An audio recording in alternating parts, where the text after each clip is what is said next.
శ్రీగురుభ్యో నమః. నమో దేవ్యై మహాదేవ్యై శివాయై సతతం నమః.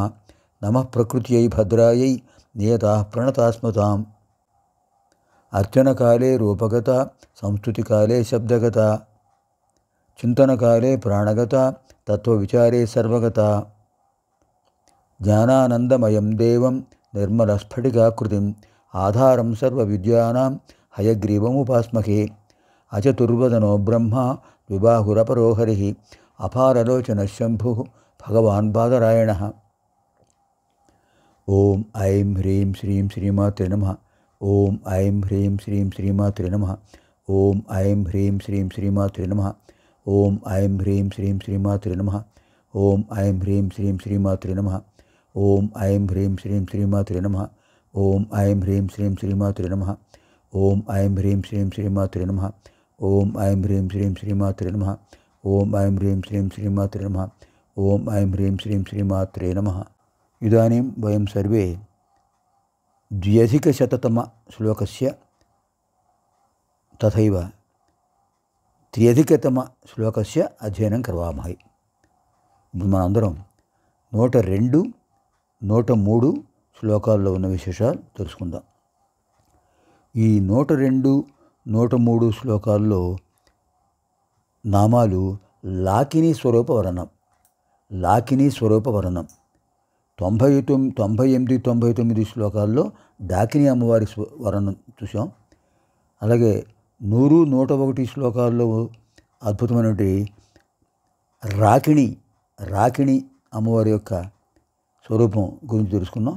ఇప్పుడు 102, 103 శ్లోకాల్లో లాకిన్యంబ స్వరూపం తెలుసుకుంటున్నాం.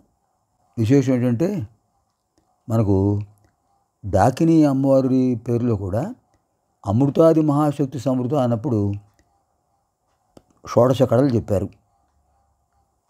అది ఒకసారి మళ్ళీ మనం జ్ఞాపకం చేసుకోవాలి. లేకపోతే అమ్మవారి నామం పట్ల అపరాధం చేసినట్టు అవుతుంది. అమృత, ఆకర్షిణి, ఇంద్రాణి, ఈశాని, ఉమా, ఊర్ధ్వకేశి, రుద్ధిద, రూకార, లుకార, అలూకార, ఏకపద, ఐశ్వర్యాత్మిక, ఓంకార, ఔషధి, అంబిక, అక్షర. ఇవి మొత్తం షోడశకళా స్వరూపాలు. ఇవి కూడా అమ్మవారి రూపాలే. 99వ శ్లోకంలో చివరి నామం అది. డాకినీశ్వరి నామానికి ముందు అంటే స్వరాలన్నీ అచ్చులతో కూడిన ఆకారం నుంచి అం వరకు వరుసగా అక్షర ఆ నామం వరకు షోడశ కళాప్రపూర్ణమైన అమ్మవారి యొక్క రూపాలు డాకిన్యంబ స్వరూపంలో తెలుసుకున్నాం. సరే, తర్వాత రాకిణ్యంబ స్వరూపం కూడా అయిపోయింది కనుక 190, 100, 101. ఇప్పుడు 102, 103లో లాకిన్యంబ స్వరూపం. లాకిన్యంబ స్వరూపం ఎలా ఉంటుంది? మణిపూరాబ్జ 102వ శ్లోకం. మణిపూరాబ్జ నిలయ వదనత్రయ సంయుత వజ్రాదికాయుధోపేత డామర్యాదిభిరావృత. మణిపూరాబ్జ నిలయ వదనత్రయ సంయుత వజ్రాదికాయుధోపేత డామర్యాదిభిరావృత. మణిపూరాబ్జ నిలయ ప్రథమం, వదనత్రయ సంయుత ద్వితీయం, వజ్రాదికాయుధోపేత తృతీయం, డామర్యాదిభిరావృత చతుర్థం. చతుష్పది అయం శ్లోక. ఈ 102 శ్లోకంలో 4 నామాలే ఉన్నాయి. దీనికి ఏమిటి అర్థం అంటే మణిపూరాబ్జ నిలయ. అబ్జ అంటే పద్మం. మణిపూరాబ్జ నిలయ అంటే మణిపూరం అనే పద్మం ఉందండి. ఈ మణిపూరం అనే పద్మం అంటే నాభిస్థానంలో ఉన్న మణిపూర చక్రం. ఇది ఒక పద్మం. దీనికి 10 దళాలు ఉన్నాయి. 10 దళాలు. ఇంతకుముందు అనాహత గురించి తెలుసుకున్నాం. అనాహతలో 12 దళాలు హృదయ చక్రంలో 12 దళాలని వర్ణించారు. 12 దళ పద్మం. ఇప్పుడు నాభిస్థానంలో ఉన్నటువంటి మణిపూర్ చక్రంలో 10 దళాలు 10 రేఖరిగిన పద్మంలో అమ్మవారు నివసిస్తుంటారట.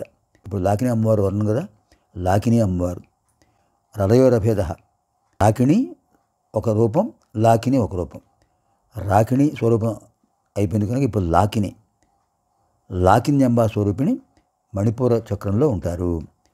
వదనత్రయ సంయుత. ఇక్కడ అమ్మవారికి 3 ముఖాలు ఉంటాయట. త్రిముఖి. మొదట్లో డాకినీశ్వరి వదనైక సమన్విత, తర్వాత రాకిణి అమ్మవారు వదనద్వయ సమన్విత, ఇప్పుడు ఈ లాకిని అమ్మవారు వదనత్రయ సంయుత. 3 ముఖాలు. ఏమిటి ఆ 3? సృష్టి స్థితి లయోపేతం. ఒక ముఖం సృష్టి కారణం, రెండవ ముఖం స్థితి కారణం, మూడవది లయ కారణం. వజ్రాధికాయుధోపేత, వజ్రాధికాయుధోపేత, వజ్రాధిక ఆయుధ ఉపేత. అమ్మవారి చేతిలో వజ్రాయుధం, శూలం, అంకుశం, పద్మం ఇలాంటి ఆయుధాలన్నీ ఉన్నాయి. వజ్రాధిక ఆయుధోపేత. వజ్రాయుధం మొదలైనటువంటి 4 ఆయుధాలు ఉన్నాయట. వజ్రాయుధం, అంకుశం, పాశం, వజ్రాయుధం, పద్మం. డామర్యాదిభిరావృత, మణిపూరాబ్జ నిలయ, వదనత్రయ సంయుత. వజ్రాధికాయుధోపేత. ఇప్పుడు 4వ నామం ఏమిటి దీంట్లో? డామర్యాదిభిరావృత. డామరీ ఆదిభిరావృత. డామరీ అంటే డామరీ నుంచి ఫట్కారిణి వరకు దశశక్తి సమన్వితం. దశశక్తి సమన్విత రూపం ఉంది ఇక్కడ. డామరీ దగ్గర నుంచి ఫట్కారిణి వరకు దశ శక్తి స్వరూపం. ఇంతకుముందు డాకిని అమ్మవారి దగ్గర అమ్మవారి వర్ణనలో ఏం చెప్పారు? 483 నామంలో అకారం నుంచి అమృత దగ్గర నుంచి అక్షర వరకు 16.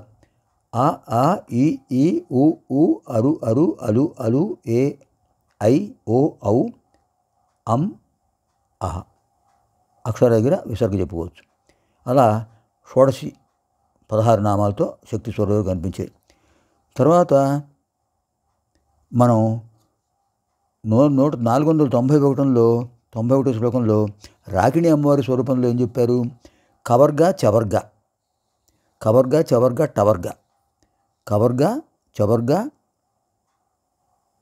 టవర్గ వరకు వచ్చాయి. 3 ఐళ్ళు అంటే కవర్గలో ఏం చెప్పారు? కాళరాత్రి, ఖండిత, గాయత్రి, ఘంటాక్షరి, నార్ణ ఇవి కవర్గ. చండ, ఛాయ, జయ, చంకారిణి, జ్ఞానరూప ఇవి చవర్గ. టంకహస్త, ఢంకారిణి ఈ 2 కూడా టవర్గ. అవి 12 స్వరూపాలు కనిపించాయి. ఇప్పుడు ఏం చెప్తున్నారంటే డామర్యాధిభిరావృత అనే నామంలో టాఠ వరకు అక్కడ వచ్చాయి. ఇప్పుడు డకారం దగ్గర నుంచి టవర్గలో డకారం నుంచి మొదలు. డామరి, ఢంకారిణి, నార్ణ, తామసి, స్థాండ్వి, దాక్షాయణి, ధాత్రి, నారి, పార్వతి, ఫట్కారిణి ఇవి దశశక్తి స్వరూపాలు.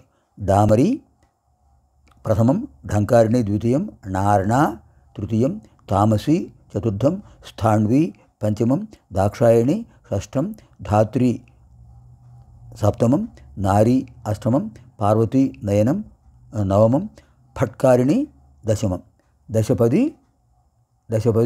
ఏతత్ స్వరూప. ఈ స్వరూపంలో డామరి అమ్మవారి యొక్క విశేషమైన శక్తులు, దశశక్తులు కూడా ఈ రాకిణ్యాంబ అమ్మవారి లాకిని స్వరూపం కదా ఇక్కడ. లాకిని అమ్మవారి యొక్క లాకిన్యంబ స్వరూపం. ఈ లాకిన్యంబ స్వరూపంలో అద్భుతమైనటువంటి నామాలు కనిపించాయి ఇక్కడ. డామర్యాదిభిరావృత. డామరి మొదలైనటువంటి శక్తులు ఈ లాకిని అమ్మవారి యొక్క స్వరూపంలో అంతర్గతములు అయ్యాయి, దశశక్తులు. దీంతో మనకు 102వ శ్లోకం పూర్తయింది. తర్వాత 103వ శ్లోకంలో ఇంకా 6 నామాలు వస్తాయి ఇక్కడ. 4 ఇక్కడ 6 నామాలు రావాలి. 6 నామాలు వస్తే మనకు దశనామాలు అవుతాయి. ఇప్పుడు 103వ శ్లోకంలో తర్వాత చెప్పుకుందాం. స్వస్తి.